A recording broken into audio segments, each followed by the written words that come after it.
magandang gabi. So may pinapa-react sa akin si Sir Mark Garil, no? Shout out Sir Mark Garil.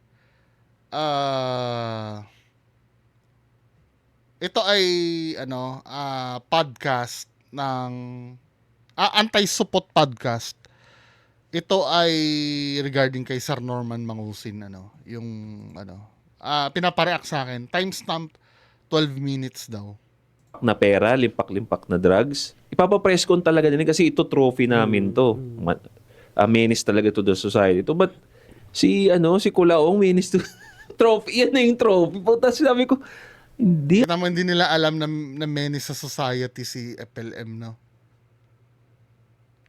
Same din lang naman na isasagot ko. Itong mga kasi nito, hindi nila alam na menace sa society. Talagang hindi nila alam. Hindi nila alam yung ginagawa sa mga OFW. Wala eh. Hindi talaga yan. Hindi talaga natin makokontrol yan. Kasi nga naman, ano ba ang nakikita lang nila sa ano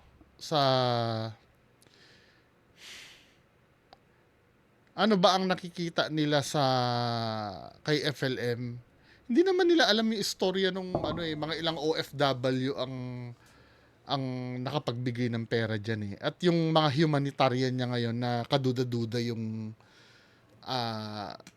motibo. Hindi naman nila alam yun eh. Kaya pinagtatawanan nila na si Norman Mangusin, hindi naman menace sa society eh. Halatang itong mga to ay ang napakinggan lang, yung nagsasalita lang si FLM. 'Di ba? Same opinion ko din katulad ng sa iba. 'Di ba? Syempre, maiinis ka pagka napapakinggan mo eh. Hindi mo naman masisi itong mga to eh. Hindi naman nila alam yung kabuuan eh. 'Di ba? Kahit ba naman awayin mo itong mga to, syempre may pride pa rin niya. Ipipilit pa rin nila yung gusto nila. Yeah, parang hindi deserve ng ganun ah. Distraction na naman nga eh, no? Parang, wala, naghahanap sila ng hot issue para makalimot lang ulit yung tao. Conspiracy theory na naman eh, no? Na distraction. Naghahanap daw ng issue. Hindi sila aware na ito ay ongoing 6 years na. Itong issue kay Sir Norman Mangusin. Ngayon lang siya nagkaroon ng spotlight talaga. Di ba? Pagod na rin ako magsabi na ang bobo nito, ang bobo niyan, ang bobo niyan. Talaga sadyang hindi lang nila alam yung yung talagang pangyayari. Di ba? Ngayon pa mapapanood nila, di ba? Nag-ala angel uli si Sir Norman Mangusin. Eh mas lalong sila. Ano yan eh? Sabi nga,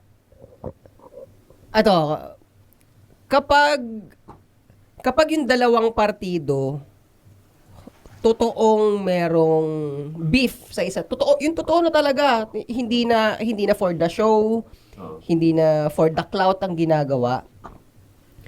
Sabi na nag-comment sabi nyo dati scripted lang ang MG at FLM feud para mapagtakpan ng flood control corruption. Okay, ito na lang. Alam nyo bang scammer si FLM, isa siyang con? Marami ding nagtumutol eh. 'Di ba? Hindi mo masisisi kasi hindi nga nila alam. 'Di ba? Tama sila. Ayokong sabihin na bobo 'yan. 'Di ba? Kasi sawa na ako doon eh. Kasi aanuhin ko na lang para kasi the more na sasabihin mo na bobo yung mga yan, hindi ka lalong pakikinggan yan.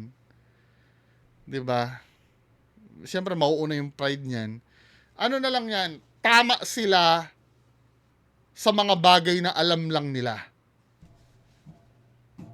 'Di ba? Kung ano yung nalaman lang nila, yun lang kasi yung bibigyan nila ng opinion eh. Kung ang nalaman lang nila ay yung away lang ni MG tsaka ni FLM, yun lang bibigyan nila opinion.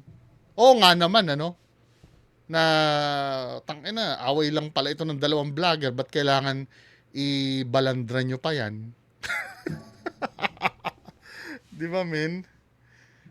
Di ba? Naiinis ako. Kung naiinis ako. Kasi gusto kong katulad naikwento ko ba yon nung pumunta ako ng Green Hills nung Kailan ba ako pumunta ng Green Hills? I think Wednesday yata, pumunta ako ng Green Hills.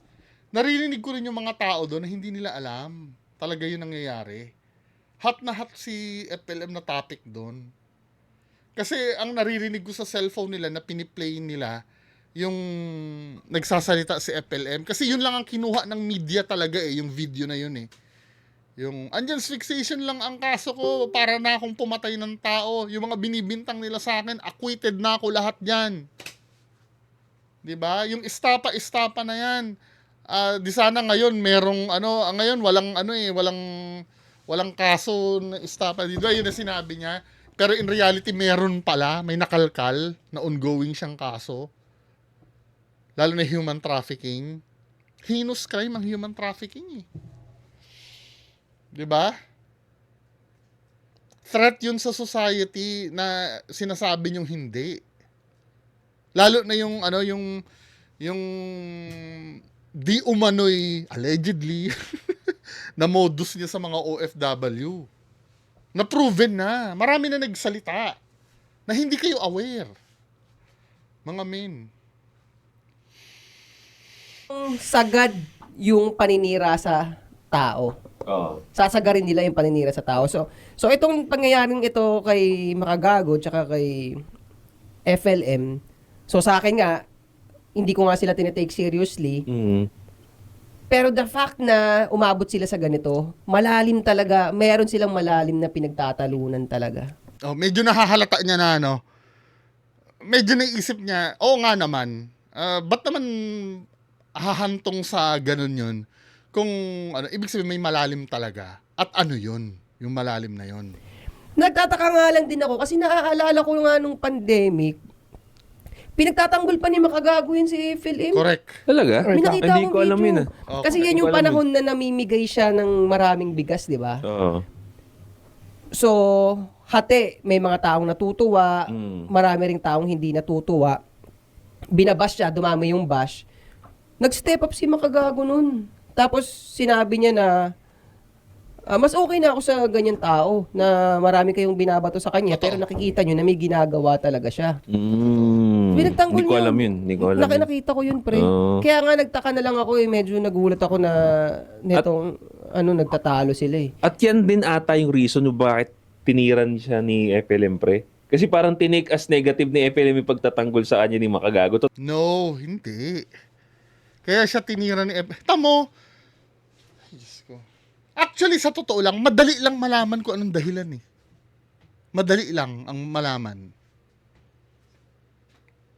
Alam niyo kung paano? Panoorin niyo lang yung video ni FLM tungkol video ni Makagago tungkol kay FLM. Yun lang, andun na, yung source nandun na. Ba't kailangan mag-isip kayo ng sa sarili nyo? Na kung tutuusin, andun na yung sagot, papanoorin nyo na lang Di ba? Papanoorin nyo na lang. Hindi na kailangan kung ano-ano pa yung isipin nyo. Papanoorin nyo na lang. Tama, mali pa ito sinabi nito na hugot sila sa hangin Siya ni FLM, pre. Kasi parang tinake as negative ni FLM yung Hindi niya tinake as negative. May papuri ngang si FLM na pabalik, di ba? Sabi nga ni FLM, Makagago, tulin-tuli ka. Dahil napuri nga ni Makagago dati Nag-start yon dahil na-content ni Makagago si FLM ngayon. Ang ginawa ni Makagago, may mga bagong story regarding kay FLM na na kinontent niya. Doon nagsimula yung feud nila. Na parang si FLM, mukhang yung binobroadcast na ni Makagago, yung mga issues ko na 'Di ba? Doon nag-start. Hindi, ano ba naman itong mga to, men? Sa totoo lang, kahit na walang pinag-aralan, madali lamang isolve yan Madali naman masagot yung kung manonood ka lang. Kahit hindi na kay MG ka manood. 'Di ba? Kahit kay FLM ka lang manood. Malalaman mo na doon kung ano yung pinagsasagutan nila Kasi may issues talaga tatanggol sa kanya ni Makagago. Totoo ba yun? Tama ba yun? Lumang video pa yon pero yung mura-mura ba? Oo. I think hindi doon eh. Kasi nakausap ko si MG. Saan ba nag-umpisa nga yung beef nilang dalawa? Hindi ko napanood, pero nakausap ko si Makagago ng personal eh. Talagang personal pare, nasa kotse siya. Mm. Karap kami. Ngayon tinanong ko, legit pa talaga yan, tol? O naglalaro lang? Hindi, legit talaga pala talaga. Mm. Legit talaga. And ang mali kasi ni Francis Leo, talagang minura niya kasi yung family nito ni Makagago eh. At hindi Pero mo lang pare, po- pati anak, asawa. As in talagang, kaya galit na galit yung misis ni MG pare. Mm. Kaya hindi ako valid yung galit. Kasi matadami mo yung family, ang kaway mo lang naman si MG. Sabi nga ni Makagago, hindi naman naabot sa ganito kung dalawa lang tayo eh. Parang, Oo. ako daragin mo ako, sige, laro ko yan, social media, daragin din kita. Etong si FLM pare, minumura yung buong family ni MG, dinadamay talaga. Kaputaputahan, ano mo, asawa mo, gaya. Ish. Grabe talaga bunganga niya pre, doon nag-start. Kaya si MG, nag-aalit, parang na bad trip talaga sobra. Pero alam mo sa part na yan, so, yun, gets ko. Sa side ni Makagago, maintindihan natin kung ba't siya galit na galit. Pero obviously, yung nangyayari sa kanila ngayon, hindi lang naman silang dalawa na ang involve eh. Kumbaga, ikaw, pag nakita kita na galit ka sa isang tao, okay, maintindihan ko, may galit siya sa'yo eh. Pero yung participation ng ibang tao, yung participation ko, katulad nga niyang ganyan, Mm. na kahit alam nyo na galit si Makagago, pero bibigyan nyo pa ng ganyang platform na iara nyo pa sa media. Gets ko, galit na galit si Makagago. No question. Kasi doon lang sila, hindi ba nakwento ni Sir MG dito yung regarding sa mga issues na FLM? Para sana ni Soy, na nasabi ni Soy yung yung main gist. Kasi ito, pinipilit kasi neto ni Kuyang may ahas sa braso na away lang talaga nila. 'Di ba? Yun ang nakakalungkot na part kasi. Ang alam ng mga tao, away lang nung dalawa. Hindi nila alam yung pinaglalaban ni MG dito. 'Di ba? Nakakalungkot lang. Frustrating yan. Ito yung nararamdaman namin nung 2020. May maling pinaniniwalaan yung tao eh. Na it took us 6 years para maintindihan ng tao lahat ko ano yung nangyayari. 6 years. After 6 years, yung nagkaroon ng press ko na yun, parang bumabalik na naman uli na may mga bagong tao na hindi alam itong nangyayari, na ganun uli ang thinking nila. 'Di ba? Nakakapagod kasi na, oy, ganito, sasabihan mo to, ganito po kasi ang nangyari niyan. Then yung isa hindi rin alam. Kasi sa totoo lang, ang sakit ng Pilipinas kasi hindi marunong mag-alam ng problema. Basta kung ano lang yung nakita nila sa surface, yun na yun. 'Di ba? Parang ganito, no? For example, alam niyo yung sakit na yung sa balat, psoriasis. Tama yung itsura ng psoriasis. Analogy to ha. Psoriasis. Ito. Pag nakikita mo itong psoriasis na to, yung ganyan, pag wala kang alam, iisipin mo buni yan. Ganyan naman itsura ng buni eh. 'Di ba? Ganyan ang itsura ng ringworm. Pero may buni, may ano. Kasi yun lang ang alam mo. Pero kung titingnan mo medical history kasi hindi naman natin nakikita kung ano medical history eh. Kung iintindihan mo ano ba psoriasis, 'di ba? Isa pala siyang non-contagious autoimmune condition causing rapid cell turnover. Hindi siya yung buni. Hindi siya fungal. Pero same sila ng itsura eh. Anong ibig ko sabihin? Kasi pagka hindi mo inaalam at nagsalita ka na lang agad, ay buni yan. Lagyan mo ng Nizoral yan. Anti-fungal ang Nizoral, di ba? Sorry ha, ito kasi yung nasa medical field kasi ako. Ito kasi yung mga pwede ko ibahagi sa inyo na na pwedeng analogy dito sa bagay na to. Ito pa, isang example pa, ano? Ubo ng ubo. Akala mo ubo lang talaga. Yung pala, hindi mo inalam, tuberculosis na pala yan. Dina-downplay mo lang. Inuubo ka, siguro, allergic ka siguro kasi marami akong pusa dito eh. Diba? Hindi mo namamalayan, dumudugo na yung bawat ubo niya. Yung pala, positive na siya sa TB. Mas matindi na pala. Dina-downplay mo lang. Ito kasi nakikita ko dito eh. Parang ginajudge nila yung situation sa mga bagay na alam lang nila. Na ang frustrating dito sa part na to, men, kaya nyong tuklasin kung ano yon. Papanoorin nyo lang, hindi nyo pa ginagawa. Available naman yung video online na libre. Ang gagawin nyo lang naman ay manood. Para maintindihan nyo ng lubusan.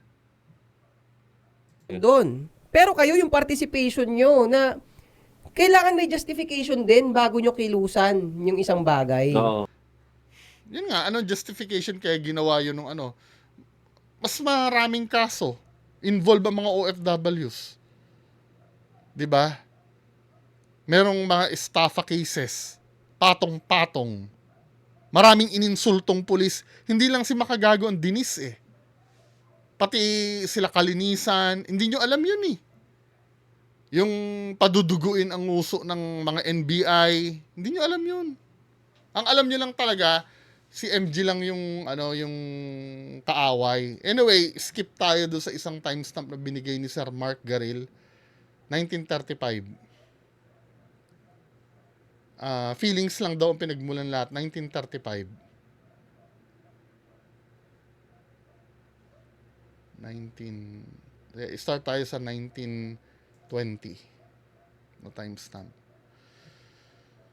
Mhm. Pwede rin, sige, sabihin mo sa mukha ko. Ngayon, pag naputok niya yung ego ni FLM, magsasalita ng mga mali, matatagdag yun. Pwede rin, ganun na. I-incriminate niya, gusto yung i-incriminate. Kung ganun siya nagwo-work ka, kasi pare, pag sa ganyan, talagang pipitikin yung ego mo. Kaya kung napanood niyo Nakokontak niya naman kasi si MG. Engot din to si Soy eh. Nakokontak mo naman pala si MG. Ba't di mo alamin yung totoo? Kasi nag-uusap kayo ng ganyan.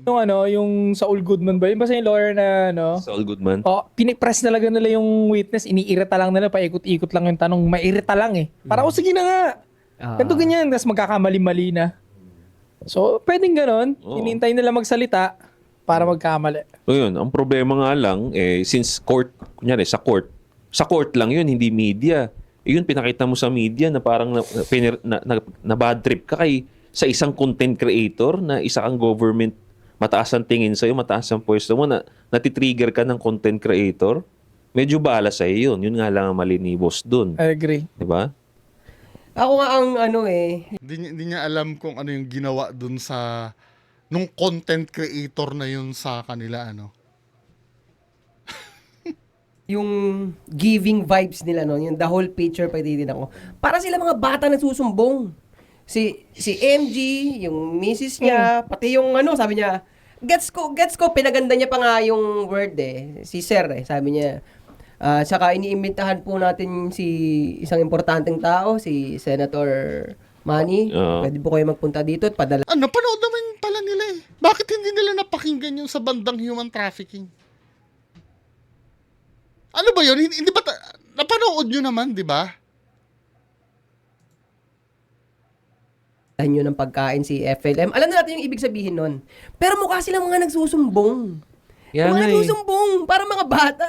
Yun talaga pakiramdam ko dun sa the whole picture. Yeah. Kaya, alam mo yun, Iba yung take talaga ng nag-iisip dun eh. Kung critical thinker ka at kumbaga skeptical ka sa mga bagay-bagay, hindi mo siya iti-take as, nahuli na oh. Hindi siya ganun eh. Hindi na Mababa lang ganun kasi. simple. Yeah. Oo. pero sige hindi, pwede natin pagbigyan yung general public. Ako rin natatawa rin ako sa the whole picture na kagaguhan na to. Skeptical pala kayo, bakit hindi nyo inimbestigahan, hindi nyo inalam kung ano yung punot dulo. May contact yung kasama nyo, bakit hindi nyo in-invite dyan? 'Di ba? Bakit hindi nyo in-invite si MG dyan? Or kahit on the spot na na inano nyo. Anyway, di ba? Yung mga ganito, no, yung sandamakmak din na nagpapasa sa akin ng mga vlogs, no, ng mga tao na hindi alam yung nangyayari. Wala eh. Isa-isahin man natin yan. Kahit ako magsalita ngayon, hindi naman ako pakikinggan ng mga yan eh. Kahit na halimbawa sagutin ko man yan ngayon, hindi naman ako pakikinggan eh. Magpapatuloy pa rin yan. 'Di ba? Tapos ang mangyayaring sagot mo diyan, generic na lang. Kasi ganun naman lalabas talaga lahat eh. Kung ano yung sagot mo dito, hindi naman talaga nila alam yun. Yun na yun. Kung ano man yung sabihin nila, hindi nila alam. Yung sinasabi nila, tama yun, base lang sa nalalaman nila. Diba? Yun lang yun. Anyway, yan lang po muna yung pag-uusapan natin. Magandang araw sa inyo lahat. Bye-bye.